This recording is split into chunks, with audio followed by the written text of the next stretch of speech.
O que é que eu ouvi de pessoas que estão diretamente ligadas à negociação dentro do MDIC, que é o Ministério comandado pelo Geraldo Alckmin, e o Alckmin é o encarregado principal dessas negociações.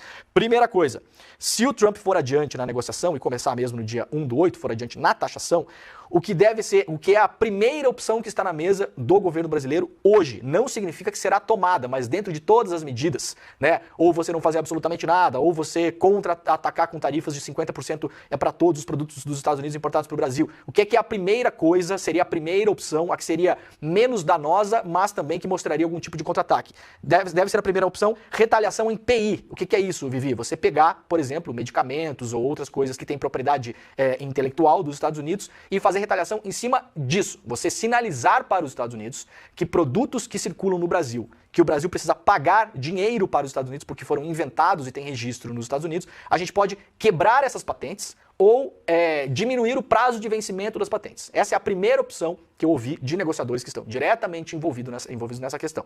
Então, olha, o Brasil pode atacar por aí. O Brasil já fez isso no passado com o próprio Trump, que também estava colocando tarifas, principalmente no aço brasileiro, e cotas de exportação, ameaçou em relação às culturas de algodão. O Brasil, para quem não sabe, paga para os Estados Unidos royalties de propriedade intelectual em cima de sementes, fertilizantes, medicamentos, uma série de coisas. Dos medicamentos, uma coisa que pesa muito para o SUS, por exemplo, Vivi, pesa bilhões de reais. A indústria farmacêutica brasileira é, no mais das vezes, uma piada.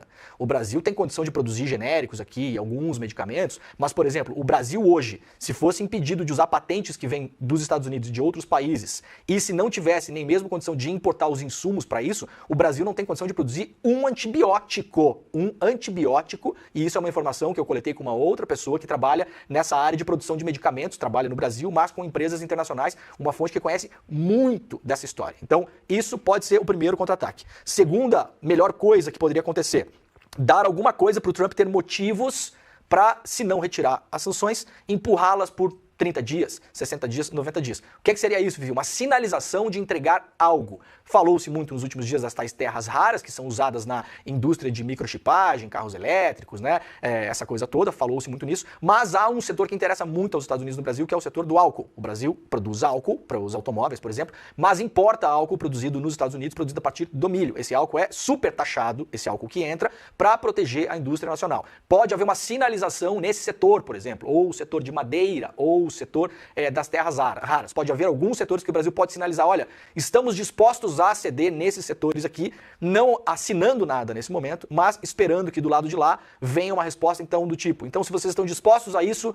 por enquanto as tarifas não valem, a gente vai negociar. Essa seria uma segunda opção. Terras raras é uma delas. A frase que eu ouvi, vão-se os anéis, preservam-se os dedos. Foi o que o Japão fez, por exemplo, e foi o que a Europa fez no final de semana, um acordo, na minha visão, muito ruim para a Europa e muito bom para os Estados Unidos, a gente pode falar sobre isso daqui a pouco. Rapidamente, César, antes de passar para você, sobre Bolsonaro e Xandão. Parece que não é a principal preocupação do Trump, segundo eu ouvi desses negociadores, mas é um ativo político importante para ele. O Bolsonaro, usado pelo Trump, como uma pedida impossível para depois arrancar os anéis do Brasil nas pedidas possíveis. É impossível que o processo contra o Bolsonaro seja derrubado no STF. O Trump sabe disso e usa esse refém político para arrancar outras coisas que, sem o fator Bolsonaro, seriam mais difíceis de arrancar na negociação. Etanol, uma das primeiras listas de desejo, já falei, né?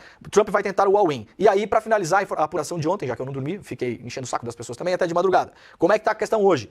O que é que me foi respondido ontem? Hoje está tudo na mesa. É um saco grande de maldades. O problema é que tudo tem consequências. Tudo que o Brasil fizer tem consequências. Ou afeta muito a economia nacional, ou tem risco de escalada do lado de lá, às vezes as duas coisas. Tem várias ações relacionadas à propriedade industrial e intelectual que estamos estudando, aumento de valor para registro de propriedade intelectual no Brasil, por exemplo, licenciamento compulsório, ou seja, se você vai vender alguma coisa aqui, você obrigatoriamente tem que licenciar, por exemplo, para um laboratório produzir mais barato para vender para o SUS, no caso de medicamentos, antecipação de expiração de propriedade intelectual, mas são hipóteses, está tudo muito incipiente. Essas podem doer. No caso do algodão, só a ameaça de retaliação no passado eles já recuaram, mas hoje a situação é diferente. O paradigma é esse, eu acho que tem que usar, me disse essa fonte, algumas dessas cartas.